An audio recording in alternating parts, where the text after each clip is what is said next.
Prospects of marriage.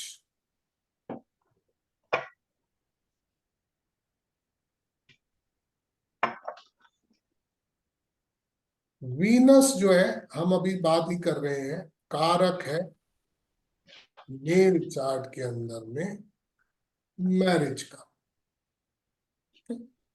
Wife का कह सकते हैं, और मार्स जो है वो कारक है हस्बैंड का फीमेल चार्ट में, जो अभी तक हम लोग बात कर रहे हैं। मतलब मेल चार्ट में हमें शुक्र को देखना है, वीनस को, और फीमेल चार्ट में हमें मार्स को देखना जरूरी है मैरिज के लिए। कुछ लेट मैरिज है, कुछ अर्ली मैरिज है, उनसे संबंधित मैं आपको कुछ थोड़े से कॉम्बिनेशन बता रहा हूं। जुपिटर और सैटर्न, ये दो प्लेनेट ऐसे हैं जो योग बनाते हैं मैरिज का।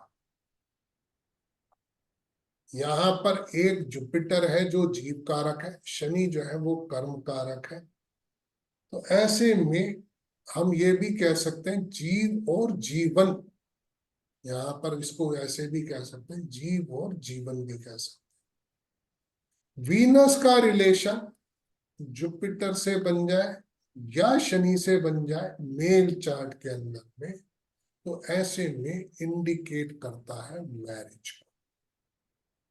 ये एक चीज कंफर्म हो गई कि अगर वीनस का रिलेशन जुपिटर से या सैटर्न से बनता है मेल चार्ट के अंदर में, तो मैरिज प्रॉमिस्ड है, मैरिज प्रॉमिस्ड है। फीमेल चार्ट के अंदर में मार्स का रिलेशन जुपिटर से या सैटर्न से बनता है, तो फीमेल की मैरिज जो है वो प्रॉमिस्ड है। ये तो एक हो गई बात यहाँ पर शादी होने की। गुरु जो है, जुपिटर जो है, एक तरह से ब्लेसिंग्स है, ब्लेसिंग्स है। तो ऐसे में जब भी वीनस का एस्पेक्ट मिल जाता है जुपिटर को, तो ऐसे में मेल चार्ट के अंदर में खाली अगर जुपिटर से संबंध बन रहा है, तो एक अर्ली मैरिज हम कह सकते हैं, मतलब टाइमली मैरिज कह लीजिए, अर्ली मैरिज कह लीजिए, मेल।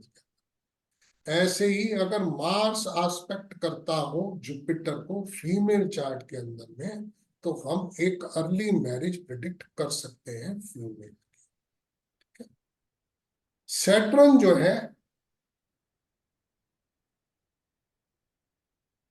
दैट इज डिले का, सैटर्न जो है मैरिज को डिले करता है। अगर मान लीजिए शुक्र की दृष्टि है, वीनस की दृष्टि है, तो ऐसे में मेल चार्ट की शादी डिले हो जाएगी। मार्स की दृष्टि अगर है शनि के ऊपर में, तो फीमेल की शादी जो है वो डिले हो जाएगी।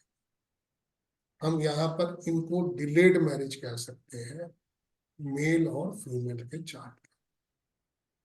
अब यहाँ पर जो केतु है वो एक बहुत बड़ा रोल प्ले करता है, जो हम बार बार चीजों को लेते हैं केतु से। मैरिज में प्रॉब्लम, मैरिज होगी नहीं होगी, होगी तो चलेगी नहीं चलेगी। तो केतु जो है किस किस चीज का कारक है? केतु जो है ऑब्स्टिकल्स है, शादी में होने में परेशानियां, कॉन्फ्लिक्ट्स है, डिस्प्यूट्स है, मिसअंडरस्टैंडिंग।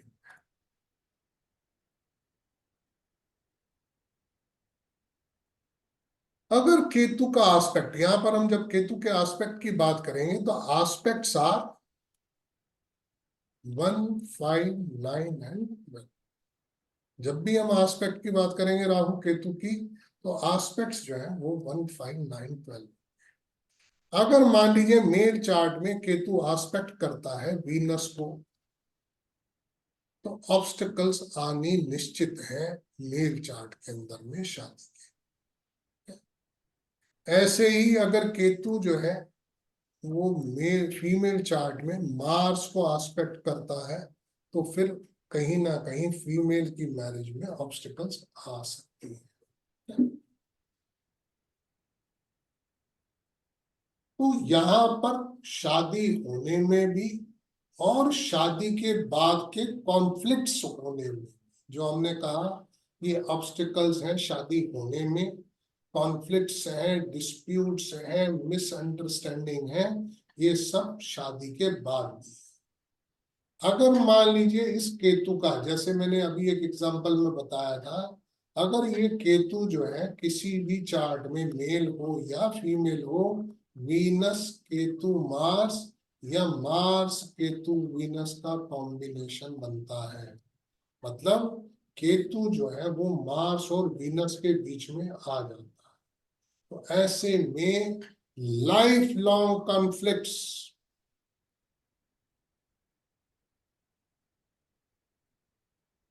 लाइफ लॉन्ग कॉन्फ्लिक्ट्स जो है वो बिटवीन कपल्स आर प्रॉमिस्ड,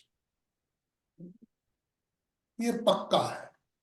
मतलब आप एक चीज मान करके चलिए, चाहे भले ही वो पति पत्नी साथ भी रहते हो, मगर वो एक जो एक कंपेटेबिलिटी बनती है, वो जो एक प्यार बनता है, जो एक सहमति बनती है, वो नहीं बन पाएगी इस कपल के बीच में, जिसका भी वीनस और मार्स के बीच में केतु है, या मार्स और वीनस के बीच में केतु है। तो ऐसे में यहाँ पर एक चीज पक्की है कि केतु का बीच में होना मैरिटल इश्यूज देता है। अब जुपिटर, अब यहां पर रोल आ गया जुपिटर का। मान लीजिए कुछ ऐसा बन गया जहां पर ये कॉम्बिनेशन बन रहा है, या वीनस आस्पेक्ट कर रहा है केतु को, या मार्स आस्पेक्ट कर रहा है केतु को, कहीं से उनके रिलेशन बने हुए हैं। Now comes Jupiter. अगर जुपिटर जो है, जुपिटर ब्लेसेस द, या एक रिजॉल्वेंस है, रेजोल्यूशन, रेजोल्यूशन।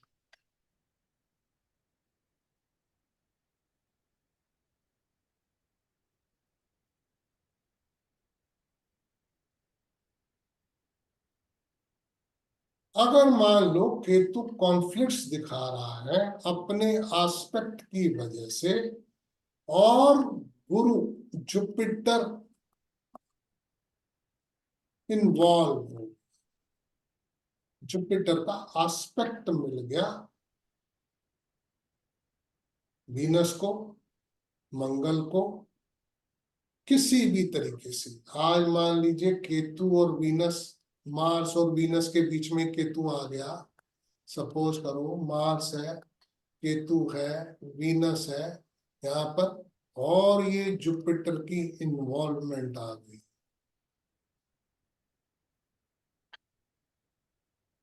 ये अगर इन्वॉल्वमेंट आ जाती है किसी भी तरीके से, दिस इज हेल्पफुल। तो ये जो है हेल्पफुल हो जाता है, उसके पास एक पोटेंसी है, जुपिटर के पास में पोटेंसी है किसी भी तरीके से ऑब्स्टिकल्स को रिमूव करने, to remove obstacles and conflicts। इस जुपिटर के पास में पूरी ताकत है, चाहे तो ये जुपिटर इसको आस्पेक्ट कर ले, चाहे ये जुपिटर इस केतु को आस्पेक्ट कर, किसी भी तरीके से अगर जुपिटर की इन्वॉल्वमेंट आ जाती है, तो यहाँ पर ये हम कह सकते हैं they move towards path of understanding।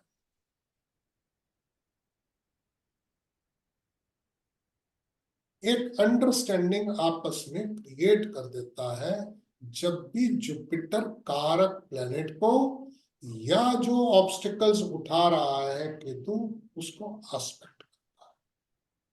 अब बात आ गई राहु। यहाँ तो हमने केतु की बात करी है, अब मैं बात करने जा रहा हूँ राहु।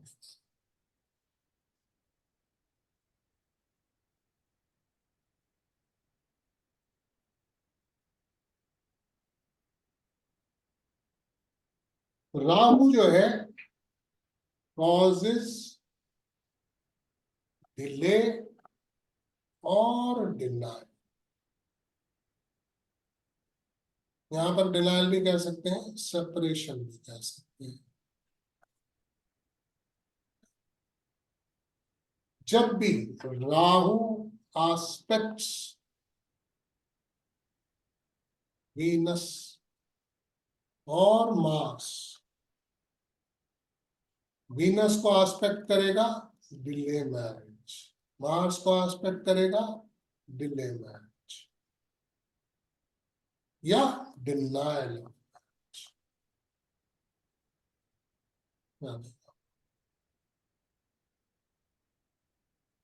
राहु जो कारक है, राहु इज कारक ऑफ मिसअंडरस्टैंडिंग।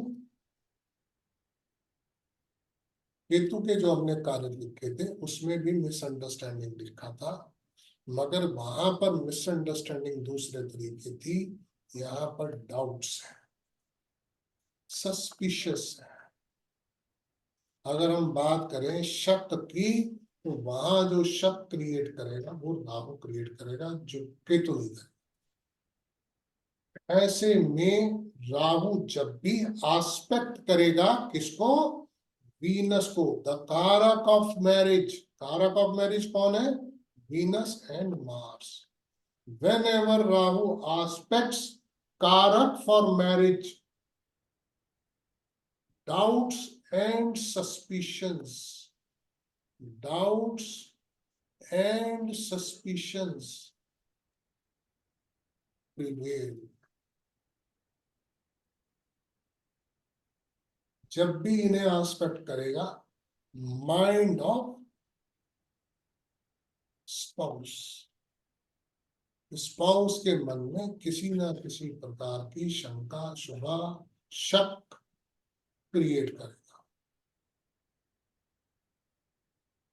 अगर मान लो आप में से मैं सवाल पूछता हूं, वीनस को राहु आस्पेक्ट कर रहा है, तो शक जो है किसके मन में आएगा, किसके लिए, बताइए।